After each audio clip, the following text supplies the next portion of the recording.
Have you ever watched someone in their 80s lower themselves to the floor, eat a full meal, and stand back up without grabbing onto a single thing?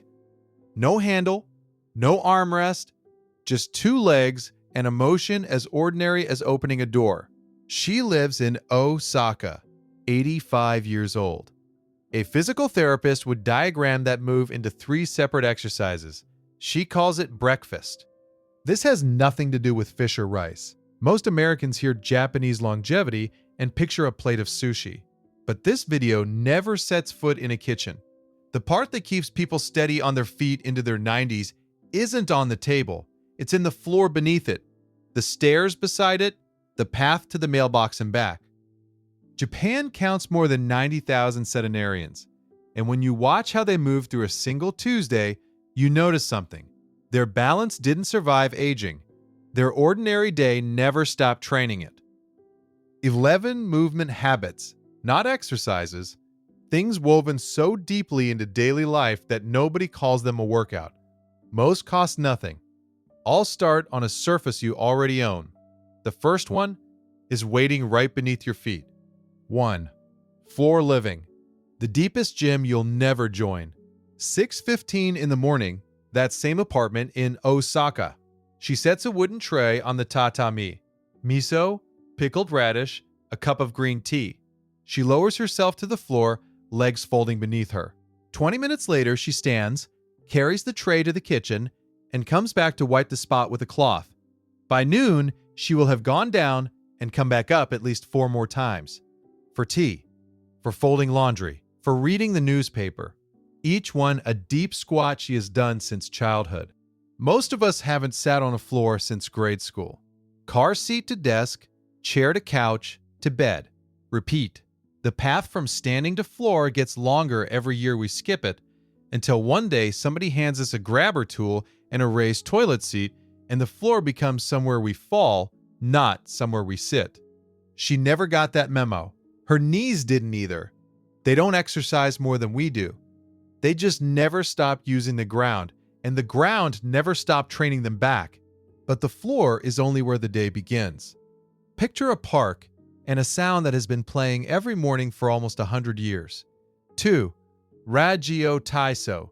3 minutes that wake up the whole body. What if the most popular exercise program in your country took 3 minutes, needed no equipment, and had been running every single morning since 1928? That's Ragio Taiso, a short calisthenics routine broadcast on national radio, then television, now a recording that still plays from loudspeakers in parks and schoolyards across Japan. The loudspeaker crackles on at 6:30. Within a minute, 40 people stand in a gravel lot behind an elementary school, arms over their heads, following a piano melody recorded before most of them were born, stretching, bending, twisting, gently bouncing on the balls of their feet. 3 minutes later, the music stops. They bow. Some of them chat. Most just walk home. Nobody tracks reps. Nobody wears a heart rate monitor. Nobody calls it a workout. The whole thing runs on a rhythm that's older than their grandchildren. And their shoulders, their spines, and their ankles know every beat. That scratchy piano tune might be the cheapest insurance policy on earth. And the next habit doesn't need any music at all. Meanwhile, 600 miles south, a farmhouse kitchen sounds nothing like a gym. But listen. 3. Household movement, the exercise hiding in every chore. Hear the broom, straw bristles on stone, back and forth across an entryway, swept every morning. Then the soft thud of a futon folded in thirds and pressed flat to the floor, a motion that asks your hips to hinge, your arms to push, and your back to hold steady. Then the creak of a laundry pole as a woman of 73 hangs sheets in the yard, reaching overhead, stepping sideways, bending to the basket and back up 10 times before the line is full. In the average American home, a machine washes, a machine dries, a bed stays made, and a Roomba does the floor. Nobody planned to stop bending. The house just did it for us, one appliance at a time. A Japanese household runs on motions that physical therapists prescribe and charge for. But nobody here writes them on a whiteboard. They call it Tuesday. When was the last time you hung something on a line, reached above your head, and bent back down without thinking twice? So what happens when those same legs step outside? The answer is waiting on a Kyoto sidewalk. 4. Walking as transportation. Not a walk, a way of getting somewhere. 12,000. That's roughly how many steps the average older adult in Japan logs on a typical day. Not on a treadmill, not on a track, between the train station and the pharmacy, between the front door and the vegetable shop 3 blocks east, between one errand and the next with a stop at the post office in between.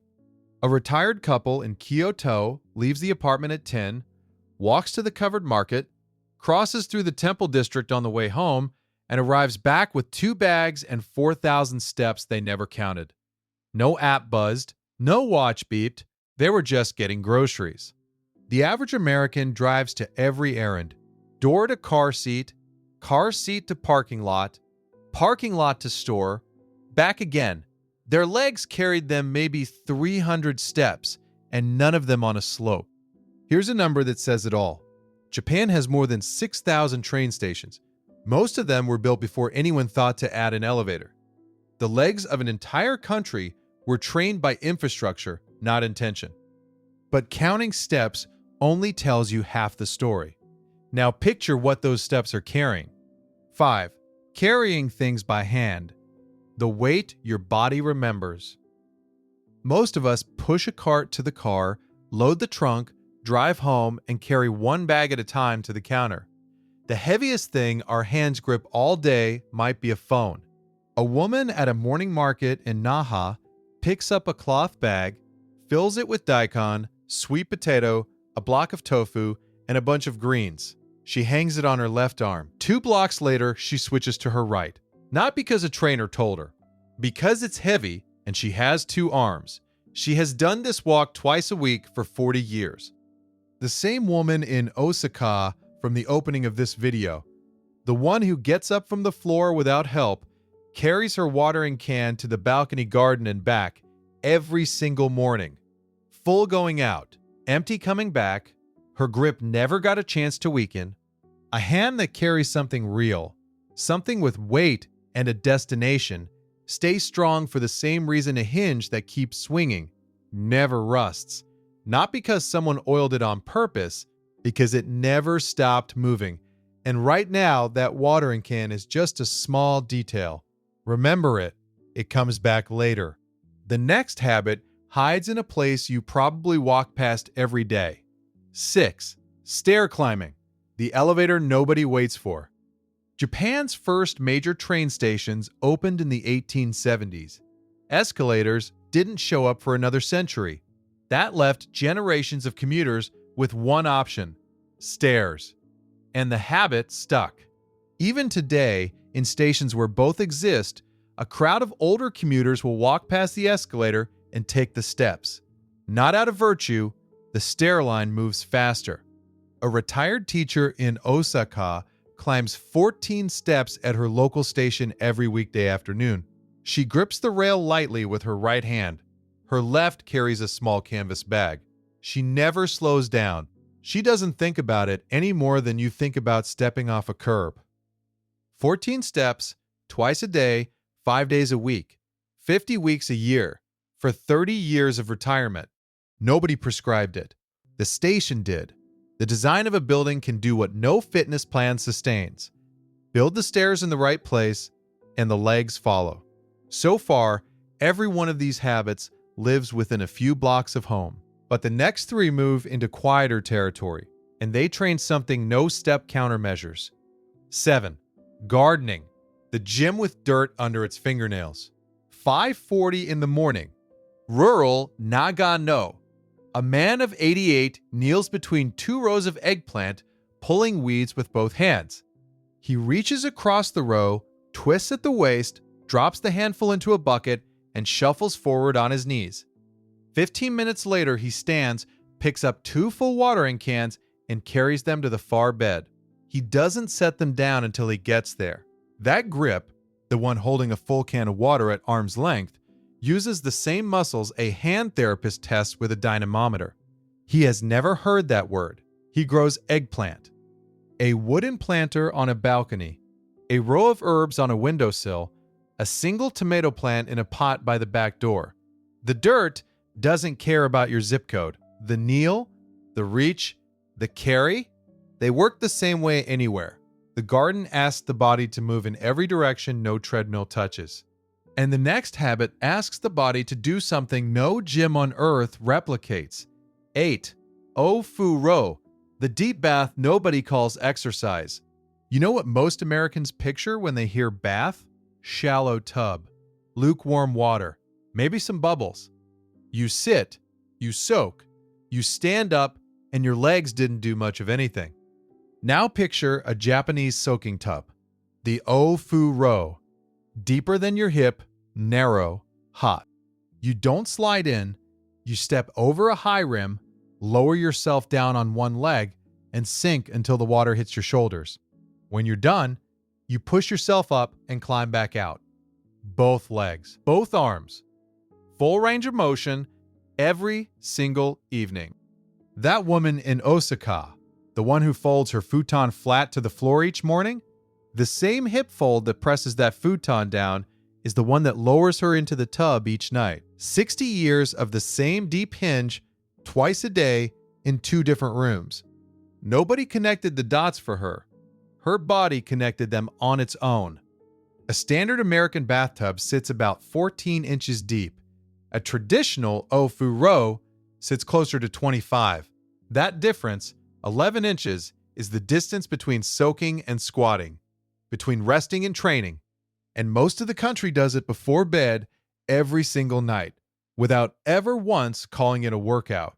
The O Fu Ro might be the most overlooked movement habit in Japan. And the next one hides in a place even smaller. 9. The Genkan, the squat at the front door. Every Japanese home has a Genkan, a small lowered entryway where you remove your shoes before stepping up into the house. The floor drops a few inches, you bend, you balance on one foot while the other slips off a shoe. You step up. Every time you leave, you reverse it. Step down, bend, slip a shoe on, stand. Most Americans kick their shoes off sitting down, or leave them on altogether. The front door asks nothing of the body. It's just a door. In Japan, the front door is a single leg balance drill repeated 4, 6, 8 times a day. The entryway is narrow, so you can touch the wall if you need to. Nobody times it, nobody watches. But every entrance and exit trains the ankles, the hips, and the small muscles along the arch of the foot, and the feet that practice that balance at the door carry it everywhere else. So far, every habit has lived on a flat surface, a floor, a sidewalk, a staircase with even steps. The last 2 are different. They move on to ground that shifts. And they might matter most of all. 10. Varied terrain, the ground that teaches your feet to think. 47 steps, uneven stone, edged with moss, climbing through cedar shade to a small shrine gate. A woman of 79 takes them slowly, one at a time, feeling each edge with the sole of her shoe. At the top, she crosses a gravel courtyard, every step crunching and slightly uncertain, and walks a packed dirt path back down through the trees. Her feet made hundreds of tiny adjustments on that walk, ankle tilting left, toes gripping right, weight shifting forward on the steps, backward on the gravel, the kind of balance that a flat parking lot never asks for and a smooth hospital corridor never trains. Most American sidewalks are poured flat on purpose. Curbs are cut, paths are paved, and slowly, quietly, the foot forgets how to read the ground beneath it. When was the last time you walked on a surface that wasn't perfectly level? A gravel path, a grassy slope, a cracked sidewalk you had to watch your step on. Those surfaces aren't obstacles, they're teachers. The ground has one more lesson, and it has nothing to do with the angle of the path. 11. Moving with purpose. The reason the body gets up at all. 4:30 in the morning. A fishing village on the coast of Okinawa. An 82-year-old man swings his legs off the bed, steps into sandals, and walks to the dock. Not for exercise, not for fresh air. The nets need mending before the tide turns, and nobody else is going to do it. His hands pull and knot. His legs brace against the dock. His shoulders roll forward and back with each line. He has a word for this, though he doesn't use it often. Ikigai. A reason to get up in the morning. Not a grand life mission, just the thing that pulls you out of the house before anyone else is awake. A woman 2 doors down walks to the community center at 7 because the children's lunches need packing. A retired shopkeeper sweeps his stretch of sidewalk because that stretch has been his for 40 years. Nobody told them to move. The morning gave them somewhere to go. The body follows the reason. Take the reason away, and the legs sit. Put it back, and the legs remember what they're for. Every exercise in the world loses to a life that needs you on your feet. 11 habits, and not one of them started in a gym. Floor living, Rajyo Taiso. A futon folded each morning, walking to every errand, carrying the bags home, choosing the stairs, kneeling in the garden, climbing into a deep tub, bending at the door, uneven ground, and a reason to do all of it tomorrow. None of this runs on willpower. Nobody in Japan does these things because they're disciplined. They do them because their days are built so the movement never stops. The floor is low, the tub is deep, the station has stairs, the garden needs water, and the morning has a reason. Not harder bodies, smarter days. Remember the woman in Osaka, 85, rising from the tatami without a hand. That was never a mystery. It was just what a life looks like when the floor stays part of it. You don't need all 11. Pick one, start tomorrow morning. Which of these 11 would you try first? Tell me in the comments. I read every one. If one of these made you think of someone you care about, send them this video. If it was worth your time, the like button tells me to make more like it. Next time, we're stepping inside a Japanese kitchen at breakfast. 6 small plates and every one fits in your palm. Subscribe so that one finds you. 5 in the morning, Osaka, light through the paper screens. She's already up, the futon is folded, the kettle is on, and the tatami is waiting. Tomorrow it will ask the same thing of her legs it asked yesterday, and she will answer the same way, just by sitting down.